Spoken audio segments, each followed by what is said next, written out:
আজকে ৩ টে খুব বিখ্যাত টুথপেস্ট যেগুলো বাজারে খুব প্রসিদ্ধ, সেই ৩ টে খুব টুথপেস্টের আমি রিভিউ করব। তার মধ্যে একটা আছে পেপসোডেন্ট গাম কেয়ার, একটা আছে কোলগেটের ম্যাক্স, আরেকটা আছে হচ্ছে ডাবরের দন্তরক্ষক, যদিও এটা অতটা বিখ্যাত নয়, নতুন উঠেছে। আরেকটা আছে হচ্ছে সেন্সোডাইন এবং কোলগেট আর ডাবরের টুথপেস্ট। ১ম এ আমি বলে দিই যে কোলগেটের ব্যাপার কি? অনেকেরই কোলগেট দিয়ে দাঁত মাজা শুরু হয়। কারণ কোলগেট একটা ক্যাম্পেইন রান করে।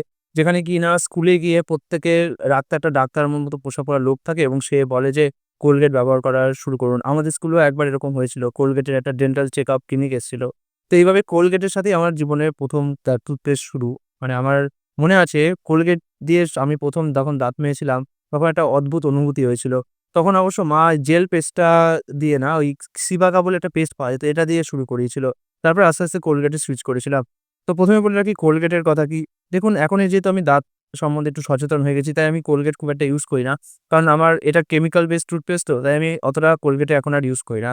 তো যারা একটুখানি দাঁত সম্বন্ধে সচেতন, তারা কোলগেটে আমি বলব যাওয়ার দরকার নেই। কোলগেটে অন্যান্য আরো ভালো অল্টারনেটিভ আছে, সেগুলো যেতে পারে। কিন্তু কোলগেটের স্ট্রং টিথটা অতটা হয়তো ভালো হবে না। নেক্সট এবার আসছে একটা আয়ুর্বেদিক টুথপেস্ট, ডাবরের টুথপেস্ট। যদিও ডাবরের টুথপেস্ট আমি দেখতে পাচ্ছি যে এটার মধ্যে অনেক হার্বাল ইনগ্রিডিয়েন্ট দেয়া রয়েছে। তাও কিছু, কিছু কেমিক্যাল কম্পোজিশন আছে যেগুলোর জন্য আমার কিনা একটুখানি এটা ইউজ করার প্রতি কনসার্ন জাগাচ্ছে। যেমন এখানে সোডিয়াম স্যাকারিন দেয়া আছে। ঠিক আছে?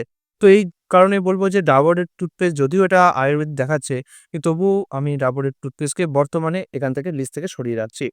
তারপরে আসে হচ্ছে পেপসোডেন্ট গাম কেয়ার, যেটা কিনা কম্বো প্যাকেটে পাওয়া যায়, যার দাম হচ্ছে ৳৩২০। বাট আমি বলব এটা আপনারা সিঙ্গেল কিনুন, দাম সস্তা পড়বে। এইসব কম্বো প্যাকেটে এই পেস্টটার অন্তত দাম বেশি পড়ছে। এই পেস্টটা মাখলে একটুখানি ঠান্ডা, ঠান্ডা অনুভূতি হয়। কিন্তু সেটা অতটাও নয় যতটা ফ্রেশ পেস্টে বা মিন্ট পেস্টে লাগে। কিন্তু তবুও এই পেস্টটা মাখার পর মানে মুখ দিয়ে একটা সুন্দর একটা বেশ গন্ধ বেরোয়। সেটা আমার ভালোই লাগলো। কিন্তু বর্তমানে এটাও আমি একটা কারণে বাদ দিয়ে দিয়েছি। যেহেতু এটাও একটা কেমিক্যাল বেসড টুথপেস্ট। ঠিক আছে? এর জন্যে আমি এখানে যার ইনগ্রিডিয়েন্ট দেখছি water, sorbitol, hydrated silica, sodium lauryl sulphate. তো এই কারণে আমার এই পেস্টটা আর এখন এতটা ভালো লাগে না। দাঁত সম্বন্ধে এখন বেশি কনসার্ন হয়ে গেছি বলে এটা বাদ দিয়েছি। তারপরে আমি কোলগেটের ম্যাক্স পেস্টটা দেখাই।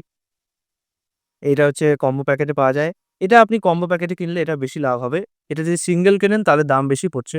আর কম্বো প্যাকেটে কিনলে আপনার যদি এমআরপি তেও নেয় তাও ৳৫ সাশ্রয় হবে। আর যদি এমআরপি থেকে ৳১০ ৳১৫ ছাড় দেয় তাহলেও সাশ্রয় হবে। যাই হোক এবার বলি, এটা আপনারা বাচ্চাদের জন্য ব্যবহার করতে পারেন। যদিও একদম ছোট বাচ্চাদের জন্য এখন পেস্ট বাছা খুবই টাফ একটা ব্যাপার। কারণ সত্যি কথা বলতে কি, বাচ্চারা এমনিতেই দাঁত-টাত মাজতে চায় না। আর পেস্ট গিলে ফেলার একটা প্রবণতা তাদের থাকেই। তো এই কারণে আমি বলব কি, এই পেস্টটা দিয়ে অবশ্যই তাদের দিয়ে শুরু করাতে পারেন। এই পেস্টটা যেহেতু একটু মিষ্টি, মিষ্টি আছে, একটু মিন্ট, মিন্ট ভাব আছে। তার জন্য এটা হয়তো বাচ্চাদের ভালো লাগবে। কিন্তু খেয়াল রাখবেন তারা যেন গিলে না ফেলে। যদি আপনারা বাচ্চাদের জন্য একদমই কনসার্ন যে তারা গিলে ফেলতে পারে, তাহলে তার জন্য আরো দামি টুথপেস্ট আছে যেগুলো একদমই ন্যাচারাল দিয়ে হয়, সেগুলো ব্যবহার করতে পারেন। সেগুলো আমি পরের দিন একটা সেপারেট ভিডিওতে বলব। তো যাই হোক, বাচ্চাদের জাস্ট অভ্যাস করানোর জন্য এই পেস্টটা ব্যবহার করতে পারেন। এই পেস্টটার টেস্টটা অনেক ভালো এবং আমার অনেক কাস্টমার আছে যাদের বাচ্চা আছে, তারা তাদের জন্য এই ছোট, ছোট প্যাকগুলো নেয়। তো এই কিন্তু বড়দের জন্য কিন্তু এই পেস্টটা করার কোনো দরকারই নেই। কারণ বড়দের দাঁতগুলো সময়ের সাথে, সাথে অনেক বেশি সেনসিটিভ হয়ে যায়, অনেক সমস্যা দেখা দিতে শুরু করে। তো আমি বলব বড়রা অবশ্যই মুখে পেস্ট লাগার জন্য বা মিট লাগার জন্য এইসব পেস্ট ব্যবহার করবে না। বিশেষত স্কুল কলেজে যারা যায় তাদেরও এইসব পেস্ট ব্যবহার করার কোনো দরকার নেই। তাদের জন্য আমি একটা আলাদা ভালো পেস্ট সাজেস্ট করছি। এরপরে আসছে সেন্সোডাইন এবং এটার খুব মার্কেটে গিমিক আছে যে এটা কিনা দাঁতের সেনসিটিভিটি নাশ করে। বাট আমার পার্সোনালি যা অভিজ্ঞতা হয়েছে তাতে আমি বলব যে এটা অতটা ভালো কাজ করেনি এবং আমার পরিবারের শুধু একজনই আছে যে মেজো মা, তিনি বলেছেন ভালো কাজ করে। কিন্তু আমার মা বা আমার এরকম কোনো অভিজ্ঞতা হয়নি যে এটা ভালো কাজ করে।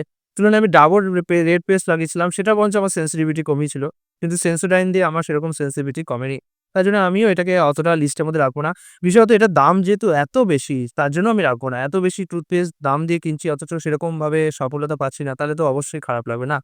তারপরে লাস্ট যেটা আছে হচ্ছে দন্তরাক্ষক। এই দন্তরাক্ষক পেস্টটাও আমি এইজন্য কিনেছিলাম যে এর মধ্যে লবঙ্গ, পুদিনা, ফেলু, আখরোট ইত্যাদি নানান রকমের জিনিস আছে। কিন্তু সত্যি কথা বলতে কি, যখন আমি লাস্টে দেখলাম যে এখানে প্রিজারভেটিভ হিসাবে সোডিয়াম বেনজয়েড আছে, যেটা কিনা রাখেই সব পেস্টে কম বেশি।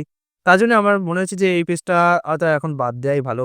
যদিও তুলনামূলকভাবে যদি আমি দেখি তাহলে এই পেস্টটায় কেমিক্যাল কম্পোজিশন অনেক কম, মানে কেমিক্যাল জিনিস অনেক কম আছে। আয়ুর্বেদিক জিনিস অনেক বেশি রাখা আছে। তো এতক্ষণ যত পেস্ট দেখালাম, এই সব পেস্টের মধ্যে যদি বাছতে হয়, তাহলে আমি অবশ্যই ডাবর দন্তরাক্ষসকে বেছে নেব। কিন্তু এর থেকেও ভালো অল্টারনেটিভ এখন মার্কেটে এসে গেছে, যেটা হচ্ছে ভিকো বজ্রদন্তি।